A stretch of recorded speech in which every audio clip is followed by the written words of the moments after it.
नागरजवडा येथे महिलेच्या विनयभंग प्रकरणी मानवत पोलीस ठाण्यात गुन्हा दाखल। मानवत तालुक्यातील नागरजवडा येथे 40 वर्षीय महिलेच्या विनयभंग प्रकरणी मानवत पोलीस ठाण्यात 29 जानेवारी सोमवार रोजी रात्री 11 वाजता 2 जणांवर विविध कलमान्वये गुन्हा दाखल करण्यात आला आहे।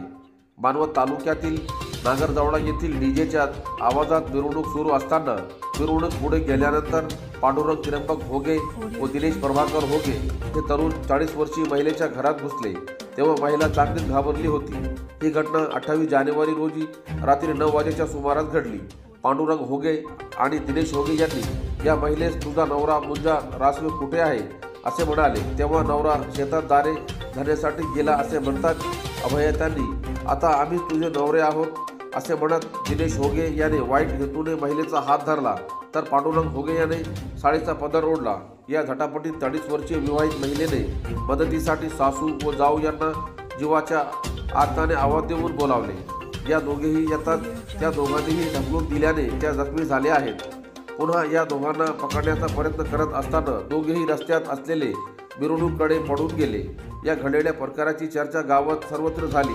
घडलेल्या प्रकारामुळे महिलेच्या पतीसह माडी समाजातील सर्वच जण मानवत पोलीस ठाण्यात हजर झाले।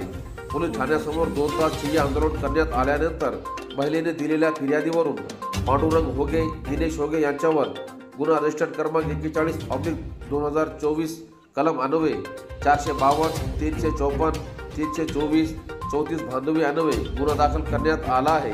या घटनेची खरी वस्तुस्थिती नेमकी काय आहे, ती मिरवणूक कशाची होती, महिलेच्या घरात घुसून नवऱ्याची चौकशी का केली, या प्रश्नाचे उत्तर पोलिसांनी शोधल्याशिवाय त्या निराधार 40 वर्षीय महिलेला न्याय मिळणार नाही।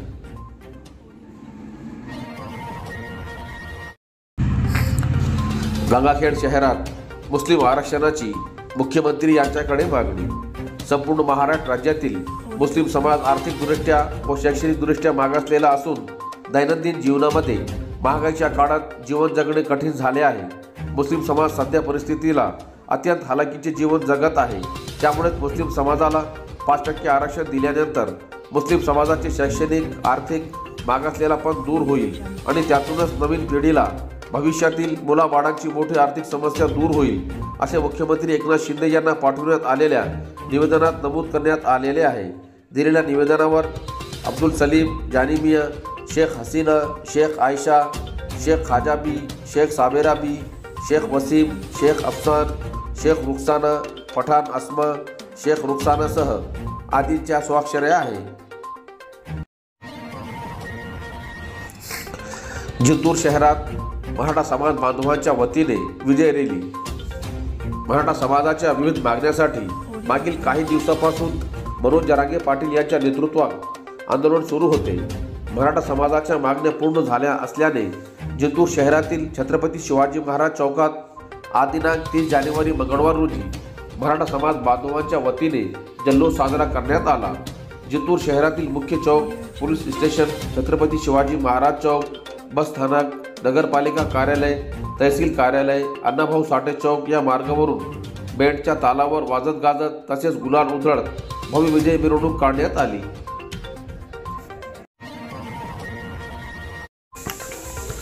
सेलूच्या नूतन विद्यालयात लोकशाही उत्सव उत्साहात साजरा। सेलू येथील नूतन विद्यालयात मुख्यमंत्री माझी शाळा सुंदर शाळा उपक्रम अंतर्गत आज दिनांक 30 जानेवारी मंगळवार रोजी लोकशाही उत्सव साजरा करण्यात आला। यावेळी EVM मशीन व VVPAT तसेच मतपत्रिका अशा दोन्ही पद्धतीने विद्यार्थी संसद अभिरूप निवडणूक प्रक्रिया उत्साहात पार पडली। या निमित्ताने शिक्षक झाले अधिकारी आणि विद्यार्थी झाले मतदार असे चित्र पाहायला मिळाले। भारतरत्न डॉक्टर बाबासाहेब आंबेडकर आदर्श शाळा योजनेअंतर्गत हा उपक्रम राबविण्यात आला। संस्थेचे सचिव विनायक कोठेकर यांनी अभिरूप मतदान केंद्राला भेट देऊन मतदान प्रक्रियेची पाहणी केली। नवनिर्वाचित विद्यार्थी प्रतिनिधी प्रतीक शरद ठाकर, हेमांची ईश्वरजैन यांचा प्रमाणपत्र देऊन सन्मान करण्यात आला। कार्यक्रमाच्या अध्यक्षस्थानी प्रभारी मुख्याध्यापक संतोष पाटील होते, तर प्रमुख पाहुणे म्हणून नायब तहसीलदार विजय मोरे, सेलू बाजार समितीचे संचालक तथा भाजप सेलू तालुकाध्यक्ष ॲडव्होकेट दत्तराव कदम, शिवसेनेचे माजी नगरसेवक मनीषभाऊ कदम, AG बुचाले, पर्यवेक्षक DD सोनेकर यांची प्रमुख उपस्थिती होती। यावेळी ॲडव्होकेट दत्तराव कदम यांनी सांगितले की मतदार जागृती आणि मतदान साक्षरता या दृष्टीने नूतन शाळेचा उपक्रम आदर्श आहे असे नमूद केले।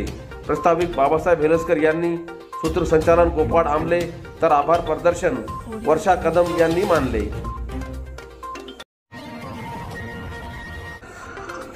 पूर्णा रेल्वेचा डिझेल भरून काळ्या बाजारात जाणारा टँकर जप्त। पूर्णा रेल्वे जंक्शनावर रेल्वे गाड्यांना डिझेल पुरवणाऱ्या डेपोतून काळ्या बाजारात डिझेल घेऊन जाणारा टँकर स्थानिक गुन्हे अन्वेषण विभागाच्या पथकाने मोठ्या शिताफीने पकडून रेल्वेच्या डिझेलचा मोठा घोटाळा उघडकीस आणला। परभणी ते गंगाखेड रस्त्यावरील सिंगणापूर फाट्याजवळ 29 जानेवारी सोमवार रोजी स्थानिक गुन्हे अन्वेषण विभागाच्या पथकाने गोपनीय माहितीच्या आधारे MH21 BH 3944 क्रमांकाचा डिझेल घेऊन जाणारा टँकर थांबून तपासणी केली असता टँकर पूर्णा रेल्वे जंक्शनवरील डेपोतून डिझेल खाली करून परतीच्या प्रवासात होता, परंतु त्या टँकरमध्ये 4 ते 5 हजार लिटर डिझेलचा साठा शिल्लक असल्याचे आढळून आले। पोलिसांनी टँकर चालकासह टँकर ताब्यात घेऊन पूर्णा रेल्वे सुरक्षा दलास पाचारण करीत तो टँकर सुपूर्द केला। स्थानिक गुन्हे अन्वेषण विभागाचे सहाय्यक पोलीस निरीक्षक भारती कर्मचारी रंगनाथ दुधाटे, सचिन भदरगे, हनुमान ढगे, निलेश परसोडे यांच्या पथकाने केलेल्या चौकशीत तो डिझेलचा साठा काळ्या बाजारात विक्री करणार होता हे निष्पन्न झाले। रेल्वे सुरक्षा दलाच्या अधिकाऱ्यांनी चौकशी केली खरी, परंतु त्या संबंधित तपशील माहिती माध्यमांना दिली नाही। विद्यार्थ्यांना शालेय जीवनात बँकेची माहिती असणे गरजेचे, निसार पठाण यांचे प्रतिपादन। मानवत शहरातील इकरा उर्दू प्रायमरी सेमी इंग्लिश शाळेत विद्यार्थ्यांमध्ये शालेय जीवनापासून आर्थिक साक्षरता रुजवण्याच्या दृष्टीने पैशाची नियोजन, गुंतवणूक, बँकांचे व्यवहार, कर्ज व व्याज प्रणाली इत्यादीबाबत तसेच आर्थिक व्यवहारकरिता आधुनिक साधनाचा वापर करताना घ्यावयाची काळजी याबाबत साईबाबा बँक मानवतचे ब्रांच मॅनेजर निसार पठाण यांच्या मार्गदर्शनापर व्याख्यान ठेवण्यात आले होते। या प्रसंगी कार्यक्रमात मुख्य अतिथी म्हणून साईबाबा बँक मानवतचे ब्रांच मॅनेजर निसार पठाण सह शाळेचे संस्थापक सचिव डॉक्टर MA रिजवान उपस्थित होते। संस्थेचे सचिवांनी निसार पठाण यांचा पुष्पगुच्छ व हार देऊन स्वागत केला। निसार पठाण यांनी आपल्या व्याख्यानामध्ये विद्यार्थ्यांना संबोधित करताना सांगितले की बँकेचा व्यवहार कसा चालतो याबद्दल सविस्तर माहिती दिली। बँकेचा अकाउंट कसा उघडायचा व पैशांचा लेनदेन कसा करायचा हे सविस्तर सांगितले। शेवटी इकरा शाळेचे मुख्याध्यापक सिराज अली खान यांनी उपस्थित सर्व मान्यवरांचे आभार मानले। कार्यक्रम यशस्वी करण्यासाठी शाळेतील सर्व शिक्षकांनी परिश्रम घेतले।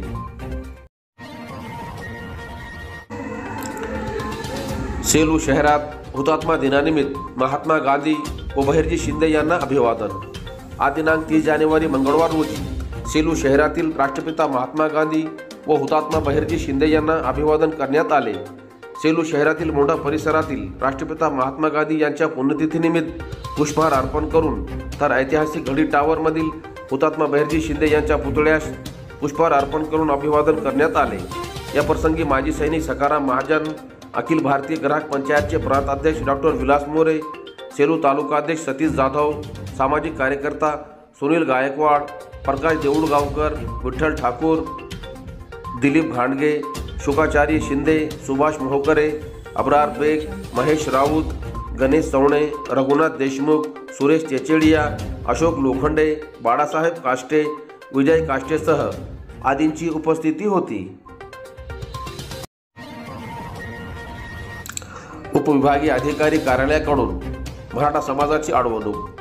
मराठा समाजाला सरसकट कुणबी प्रमाणपत्र देऊन आरक्षण द्यावे या मागणीसाठी आंदोलकांनी मुंबईकडे कूच केली होती। त्यामुळे मराठा, कुणबी मराठा, कुणबी जात अशा जुन्या दस्तावेजांच्या शोधात सापडलेल्या नोंदीची वारसांना प्रमाणपत्राचे वाटपसह इतर उपविभागात सध्या वेगात सुरू असताना जिंतूर सेलू तालुक्यातील मराठा समाजातील अनेकांनी कुणबी प्रमाणपत्र हे उपविभागीय अधिकारी सेलू यांच्या टेबलावर लालफितीत अडकल्याने अनेकांना या OBC प्रवर्गातील प्रमाणपत्रासाठी मुकावे लागत आहे। म्हणून याबाबत सकल मराठा समाजाच्या वतीने जिंतूर तहसीलदार मार्फत उपविभागीय अधिकाऱ्यांना दिनांक 29 जानेवारी रोजी निवेदन देऊन तत्काळ प्रमाणपत्र वाटप करावे, अन्यथा तीव्र आंदोलन करणार असल्याचा इशारा देण्यात आला। दिलेल्या निवेदनावर सकल मराठा समाज बांधवांच्या स्वाक्षऱ्या आहेत।